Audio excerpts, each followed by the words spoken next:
Hello and welcome to D&D Daily number 8. I still can't tell if I want to call it DnDaily or D&D Daily. It just rolls off the tongue so nicely as D&D Daily. But then I sound like I'm stuttering or being silly or whatever. But hey, enough about that. Hey, I'm Gregory and this is 1 in 20 D&D. So thanks for joining me. And today is a little bit of a reality check because this is D&D Daily number 8, and I am on a mission to put out a video every day, and I did not post a video yesterday. Wednesday, January 16th, I did not post a video. Hey man, this is reality. Why did that happen? Let me tell you.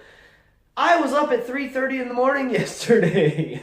My wife and son are on a trip to Tibet. So they got to go and travel on a plane, and I was the one who dropped them off at the airport. So we had to leave the house at like 4 in the morning because they needed to be there early because of their flight, and with things going on, we wanted to make sure they had extra time. So that's what we did. So we left super early, and then I came straight into work, and so started work at 7, which is kind of early for me. I usually start somewhere between 9 and 10. So an early day is like 8:30. And so yesterday I started at 7, and I pretty much didn't stop working aside from like lunch and like sitting down to catch my breath and have some water or whatever. Pretty much didn't stop until just before 5 o'clock. It was a long day, and I didn't have time. I was so busy yesterday with my real life stuff, work stuff. I just didn't have time to film one of these.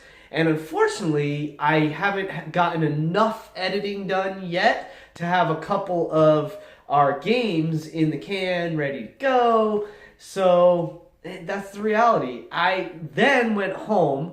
I had something to eat and relaxed because I was exhausted. So I relaxed for like an hour or so, maybe a little more, maybe a little bit more than an hour, probably an hour and a half. And then I ran our weekly game last night, our Wednesday night game, and I just wasn't in the headspace to get a video done after the game. So that's reality. That's why number 8 is a day late, and that's the way it goes. And 8 and late rhyme, so who cares? So back to that last night game. Hey, we had session 51 last night in our ongoing campaign in the Kingdom of Agic, #Agic. And on that note, I also want to give a heads up to my good friend Reed. Hey man, you're awesome, dude. You're a fantastic player. You're a fantastic DM or GM. And it's just been an honor and a pleasure to know you, my buddy. So thanks for being a part of the game.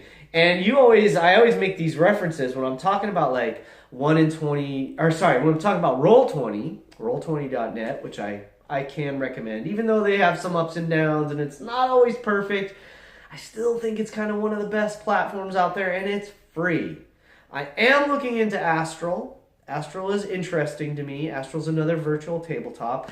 And someday I'll give Fantasy Grounds a try. I really want to play on there. But I met Reed through Roll20. He lives in Australia. And how cool is it that I get to play D&D with someone who I met from Australia every week, or almost every week. I think that's freaking awesome. That is one of the things I absolutely love about D&D.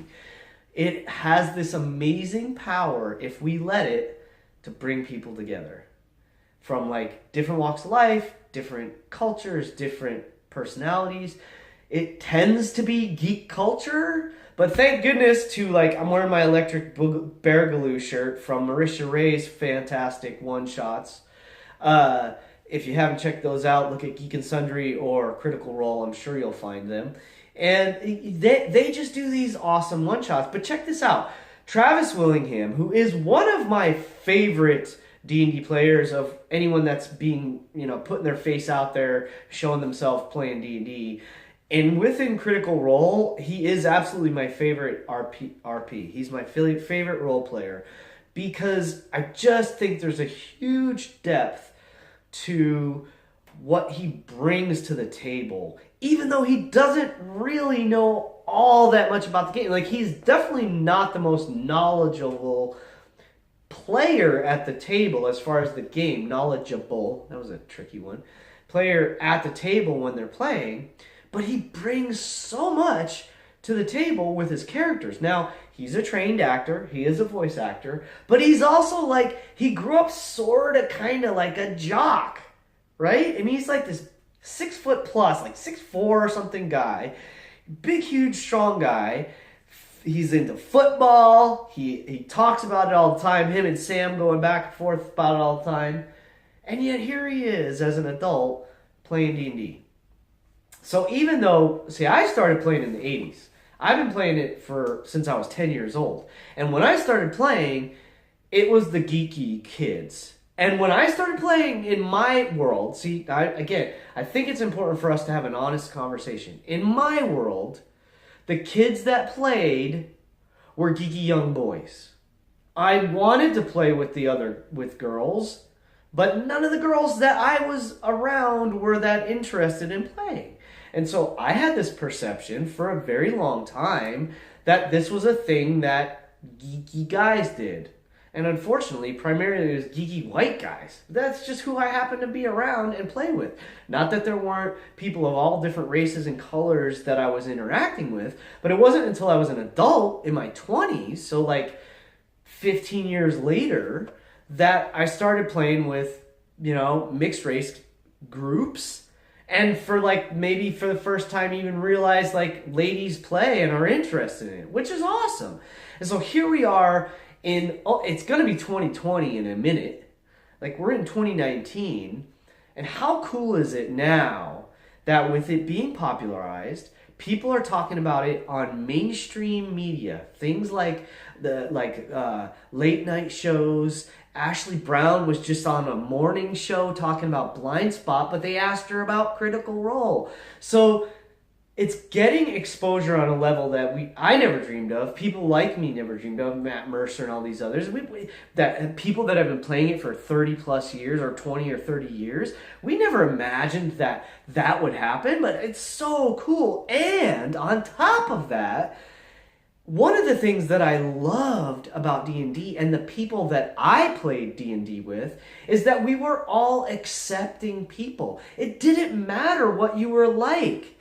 If you were an outcast in society, in which that means if you were an outcast in school, we didn't care. If you wanted to play D&D, that's all that we cared about. Or Cyberpunk or Shadowrun or any other role-playing game. Whatever it was, Warhammer Tabletop, any of the games that we were playing, it didn't matter what you looked like, what you talked like, what you were into, as long as you wanted to play the game and have fun.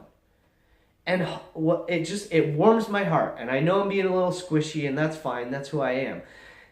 It warms my heart. It just gives me this really genuinely good feeling to know that today, in 2019, more and more people are playing D&D, giving it a chance.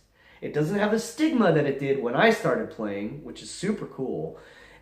And people of all shapes, sizes, races, colors, etc., and sexes are coming together to just have fun. That's what I love about role-playing games. And in a way, you can kind of say the geek community in general. Geeks are cool. It's like the cool kids, the jocks, and the popular kids back when I was in school, they were the ones that were the cool kids. It's like we flipped the switch to where it's like, yeah, I mean, it's okay. It's cool if you play sports. It's good to be fit. Like, it's good to be healthy and all that. But it's almost like the counterculture is now, in a weird way, becoming popularized. So all of us that were like, these rebel punks back in the day, it's almost like now, because we're successful and we're coming into our own, in a sense, we're sort of popularizing being an oddball, which I love! Normal is boring, so please just be yourself. That's what the message is today. Whether you're at the table or whether you're living your life out in the world, doing your thing, Just be yourself. That's the most important thing. And what's cool about role-playing is you get to pretend for a little while that you're somebody else, which hopefully helps you to be more of yourself authentically when you go away from the table. Because if you can be bold and daring and honorable and heroic, pretending that at the table, absolutely you can go out there and do that in your real life. And I encourage you to do that. Let role-playing games, let D&D, let all this stuff transform you and let it bring out the best in you. That's all I got to say today, y'all. I kind of went off a little bit, but hey, that was what was in my mind. I really appreciate you guys taking a minute to listen to what I have to say. I hope you enjoy these. Share your thoughts with me. Let's have a conversation. I'm Gregory. This is 1 in 20 D&D. Go out and have some fun at the table and keep rolling 20s.